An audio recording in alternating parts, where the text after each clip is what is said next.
ಜಮೀರ್ ಅಹಮದ್ ಅವರ ಸ್ಟೇಟ್ಮೆಂಟ್ ನಿಮ್ಮ ಪಾರ್ಟಿಗೆ ಹೊರೆ ಆಗ್ತಾ ಇದೆ ಅಲ್ಲ, ಹೊರೆ ಆಗಿದೆ ಅಂತೇಳಿ ನಮ್ಮ ಅಧ್ಯಕ್ಷರೇ ಹೇಳಿದಾರಲ್ಲ. ನಮ್ಮ ಪ್ರದೇಶ ಕಾಂಗ್ರೆಸ್ ಸಮಿತಿಯ ಅಧ್ಯಕ್ಷರು ಚುನಾವಣೆ ಆದಮೇಲೆ ಆ ಚುನಾವಣೆಯಲ್ಲಿ ಅವರ ಹೇಳಿಕೆ ಸ್ವಲ್ಪ ನಮಗೆ ತೊಂದರೆ ಆಯಿತು ಅದರಿಂದ ಅಂತಲೂ ಕೂಡ ಅಧ್ಯಕ್ಷರೇ ಹೇಳಿದ್ದಾರೆ. ಅದಕ್ಕೆ ಒಂದು ನಮ್ಮಲ್ಲಿ ಡಿಸಿಪ್ಲಿನರಿ ಕಮಿಟಿ ಅಂತ ಇದೆ. ನಮ್ಮ ಇವರು ರೆಹಮಾನ್ ಖಾನ್ ಸಾಹೇಬರು ಅವರೇ ಅಧ್ಯಕ್ಷರಿದ್ದಾರೆ. ಅವರು ಒಂದು ವೇಳೆ ಅಧ್ಯಕ್ಷರು ಅದನ್ನು ಅವರಿಗೆ ರೆಫರ್ ಮಾಡಿದರೆ ಅವರು ಜಮೀರ್ ಅಹಮದ್ ಅವ್ರನ್ನ ಕರೆದು ಕೇಳ್ತಾರೆ, ಯಾಕಪ್ಪ ಹಿಂಗೆಲ್ಲ ಹೇಳಿದೀಯ ನೀನು ಅದಕ್ಕೆ ಅಂತೇಳಿ. ಮತ್ತು ಅದು ತುಂಬ ಸೀರಿಯಸ್ ಇದ್ದರೆ ಅವ್ರ ಮೇಲೆ ಏನು ಕ್ರಮ ತಗೋಬೇಕು ಅದು ರೆಕಮೆಂಡ್ ಮಾಡ್ತಾರೆ.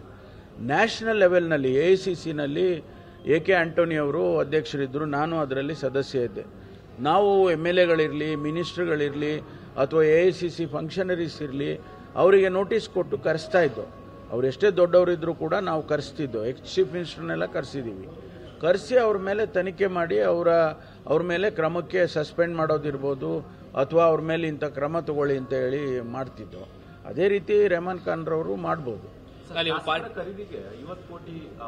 ಯಾವುದು ಶಾಸಕರ ಖರೀದಿ?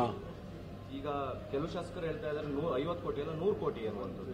ಈ ರೀತಿಯ ಈಗ ನಿಮಗೂ ಗೊತ್ತಿದೆ, ಕೋಟಿಗೇನು ಬೆಲೆನೇ ಇಲ್ವಲ್ಲ. ಕೋಟಿ ಎಷ್ಟು ಬೇಕಾದ್ರೂ ಹೇಳ್ಬೋದು.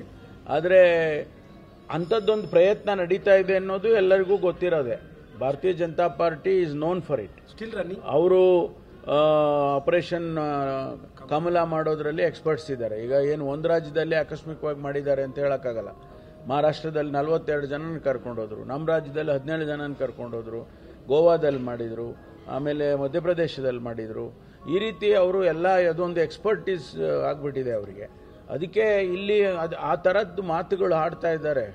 ಎಲ್ಲಿ ನಮ್ಮ ರಾಜ್ಯದಲ್ಲಿ ಅಲ್ಲಲ್ಲೇ ಮಾತುಗಳು ಕೇಳ್ತವೆ. ಅದಕ್ಕೆ ದುಡ್ಡು ಎಷ್ಟು ಏನು ಅನ್ನೋದು ನಿಖರವಾಗಿ ಹೇಳೋಕ್ಕಾಗೋದು ಇಲ್ಲದೆ ಇದ್ರೂ ಕೂಡ ಒಂದು ಅಂದಾಜು 50 ಕೋಟಿ ಕೊಟ್ಟರೆ ಬರ್ತೀರಾ ಅನ್ನಂಗೆ ನಡೀತಾ ಇದೆ ಅಂತ ಹೇಳಿ ಮುಖ್ಯಮಂತ್ರಿಗಳೇ ಹೇಳಿದಾರಲ್ಲ.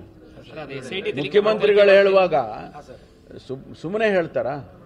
ರಾಜ್ಯದ ಒಬ್ಬ ಮುಖ್ಯಮಂತ್ರಿ ಒಂದು ಹೇಳಿಕೆ ಕೊಡ್ತಾರೆ ಅಂದಾಗ ಅದಕ್ಕೊಂದು ಅರ್ಥ ಇರುತ್ತೆ ಮತ್ತು ಒಂದು ಸೋರ್ಸು ಇರುತ್ತೆ.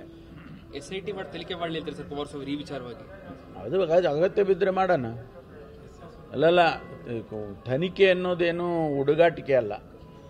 ತನಿಖೆ ಮಾಡೋದು ಅಗತ್ಯ ಬಿದ್ದರೆ ಯಾವುದೇ ವಿಚಾರದಲ್ಲಿ ತನಿಖೆ ಮಾಡೋದಕ್ಕೆ ಸರ್ಕಾರ ಮಾಡುತ್ತೆ. ಅಂಥ ಸಿಚುವೇಶನ್ ಬಂದರೆ ಮಾಡ್ತೀವಿ.